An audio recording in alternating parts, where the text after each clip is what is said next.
Eu sinto a necessidade de que a sociedade reconheça que eu não pertenço ao gênero feminino nem ao masculino. Eu começo a performar questões de feminilidade dentro de mim. E eu acho que isso é o mais libertador, sabe? Eu tive muitos limites e parecia que eu nunca tinha uma vantagem, eu só tinha limites. Mas daí eu comecei a ver que as coisas não são tão simples assim. Na verdade são, e a sociedade complica. Para algumas pessoas, sexo, gênero e orientação sexual são conceitos independentes. Para outras, sexo e gênero estão relacionados e sua combinação define a orientação sexual. E se nos permitíssemos pensar de outras formas? O gênero é uma construção social que divide as pessoas em grupos, né? E alguns grupos têm privilégios e outros não. Eu acho que gênero é muito ser pessoa. Você é humano, então você já define quem você quer ser. Gênero pra mim é algo que não é físico. É algo que não é necessário. Quando eu penso em gênero, agora eu penso numa gaiola. Se uma criança nasce no dito gênero masculino e em seus primeiros anos começa a apresentar interesse pelo dito universo feminino, ela corre o risco de ser oprimida não pela família em primeiro momento, mas sim na escola, onde a criança tem o primeiro contato com a sociedade. Na escola foi bastante difícil. Era engraçado que eu era acusada de estar mentindo quando eu dizia que eu era menina, porque, não sei, minhas características são bem ambíguas, né?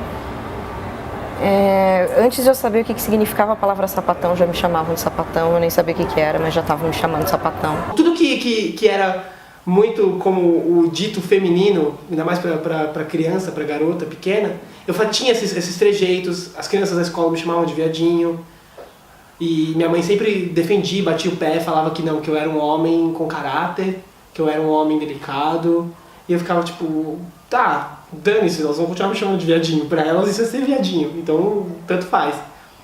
Foi muito importante pra mim ter um professor que me ouvia e eu acho que eu quero ser esse professor um dia. A escola, se fosse para definir em uma palavra, eu acho que seria pesadelo. Porque eu sempre fui uma criança...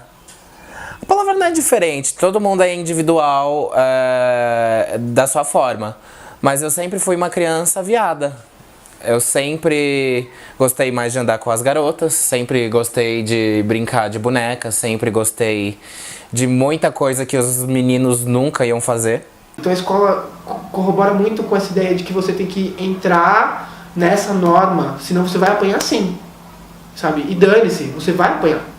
Não tem quem te socorra, não tem professores que falem sobre isso. Por isso que é muito importante a gente debater essa questão da escola com essa educação para gênero.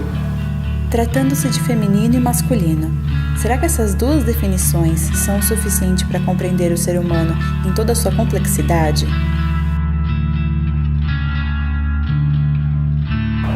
No meu caso, eu sou intersexo, que na verdade não tem a ver com gênero, não é uma identidade de gênero, é uma questão biológica, né? Pessoas intersexo, quando nascem, elas têm um gênero designado a elas. No caso, eu fui designada mulher quando eu nasci. Uma pessoa intersexo, a palavra intersexo ela quer dizer entre os sexos. Intersexo é uma pessoa que nasce entre os sexos. Né? Existe uma escala, né? E diferente do que as pessoas pensam, né? Daquela ideia de hermafrodita, as pessoas acham que as pessoas nascem com os dois aparelhos genitais ali, não é bem assim que funciona. Né? Existe uma escala e as pessoas intersexos são todas aquelas pessoas que as características não estão nem no polo positivo nem no polo negativo, tá? No meio da escala.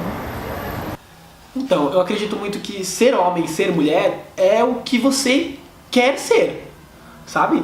Não tem essa definição de tipo, ser homem é X. A sociedade lê homem com signos lidos como masculinos, sendo aquela questão do cabelo curto, de usar umas roupas mais masculinas, que eles leem como masculinas, sabe? E eu acredito que ser homem transcende isso, ser mulher transcende isso. Eu me entendo como homem, eu sou homem, Mas eu sou homem dentro do meu entendimento de homem. E meu entendimento de homem é esse, é a pessoa que gesticula falando, a pessoa que anda com que anda rebolando. Não sei se anda rebolando também, as pessoas nunca apontaram pra rua e gritaram, tá rebolando, viadinho, sei lá, tipo, eu ando.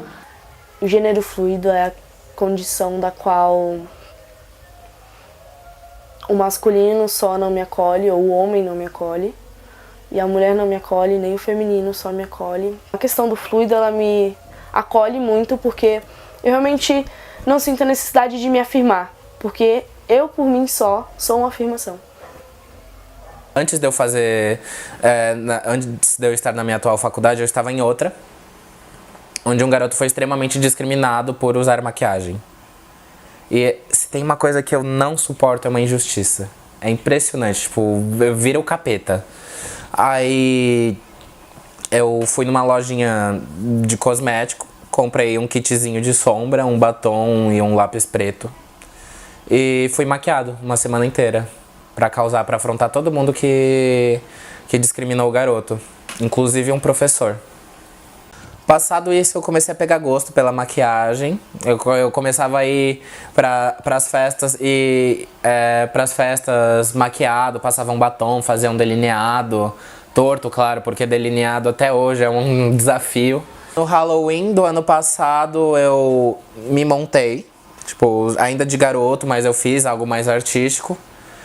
E eu falei, quer saber? Vou comprar uma peruca.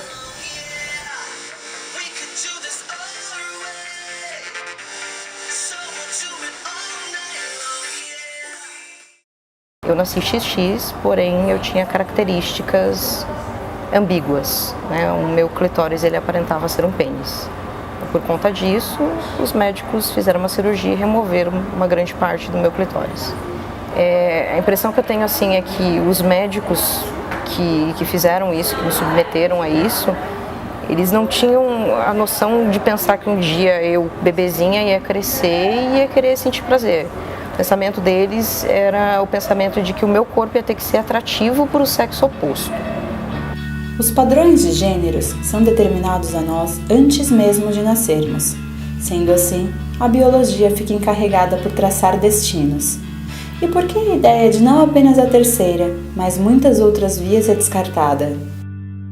Pessoas intersexo, é a própria natureza desafiando essa ideia do binarismo de gênero. A natureza está te dizendo não é bem assim que funciona. Se como o meu corpo expressa a minha fala, como a minha linguagem corporal é lida como feminina, tipo, que ridículo, né? Não tem uma leitura, não tem um patamar do que é feminino dentro da linguagem corporal. Eu demorei muito tempo para me entender como gay. Depois que eu me entendi como gay, eu demorei muito tempo para parar de me rotular como, não, eu sou gay, mas eu sou macho. Foda-se o que eu sou, entende? Eu sou gay. A sociedade já não me lê mais como homem. Como aquele homem padrão deles, o provedor familiar, o cara que o patriarcado adora. Eu não acho que eu tenho que me encaixar em nada de gênero. Porque, por exemplo, tem dias que eu vou pro meu trabalho com uma calça super folgada e uma camiseta. E aí, na metade do dia, eu já tenho uma leg dentro da bolsa porque eu preciso daquilo. Eu me sentirei melhor com aquilo. Muita gente, 80% da população, se não mais, não sabe diferenciar uma mulher trans de uma drag queen. Aí tem toda essa quebra de gênero, porque drag queen não tem gênero. Eu falo que eu chamo minha drag no feminino, mas pra mim ela não é uma mulher, ela é uma coisa. É uma personagem que eu criei e ela não tem gênero pra mim. Eu realmente não dou muita importância pra isso, de como eu sou lida, porque eu não quero ser lida. A gente nasce fora dessas caixinhas, né, de feminino e masculino, e a gente foi forçado a se enquadrar nisso, mas mais do que qualquer outra pessoa, né? Que eles chegaram a mutilar nosso corpo para nos enquadrar nesses padrões. Todas as pessoas elas acabam sendo enquadradas nesse padrão, mas a violência ela é mais psicológica. No caso do intersexo, a violência, além de ser psicológica, ela é física também. Inclusive, eu e algumas outras pessoas intersexo, a gente está planejando entrar com uma ação civil e fazer o Estado reconhecer que aquela classificação lá na certidão de nascimento ela está incorreta. Que não deveria ser feminino e masculino, deveria existir um neutro lá. As pessoas deveriam entender que você pode ser, existir e sentir como você bem entender. Entende? A gente não está querendo dizer o que é certo e errado, a gente está querendo dizer que todo mundo tem a sua verdade, entende? Dentro de si mesmo, a sua verdade dentro de como ela se sente. Qual o seu grau de resistência àquilo que foge dos padrões? A não aceitação é o maior problema de um LGBT. Porque acho que o primeiro passo para você caminhar rumo à felicidade é se aceitar, saber que não tem nada de errado com você. E, sabe, nunca teve nada de errado comigo, mas eu criei tantas amarras, eu me enrolei em tantas correntes por causa da sociedade que eu acabei me afundando, sabe, num poço. E demorou muito tempo pra eu sair.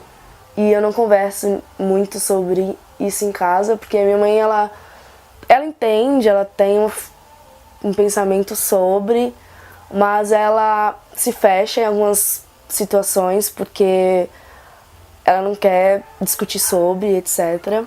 Eu não tenho mais o meu prontuário médico, a minha mãe destruiu ele. Meu pai era contra me contarem a respeito disso, da minha própria condição. A minha mãe, por causa do meu pai, ela não falava comigo sobre isso. Mas eu sempre soube que eu era diferente e depois que meu pai morreu, eu comecei a questionar mais ela. Isso foi recente, né? Meu pai morreu fazem 10 anos. Eu tenho 35 anos, eu comecei a questionar ela 10 anos atrás. Minha avó tem muito isso da questão do cabelo grande, ela reclama horrores e ela é muito preconceituosa. Então, as pessoas julgam muito o ter cabelo grande, o deixar as unhas crescer, o usar roupa curta.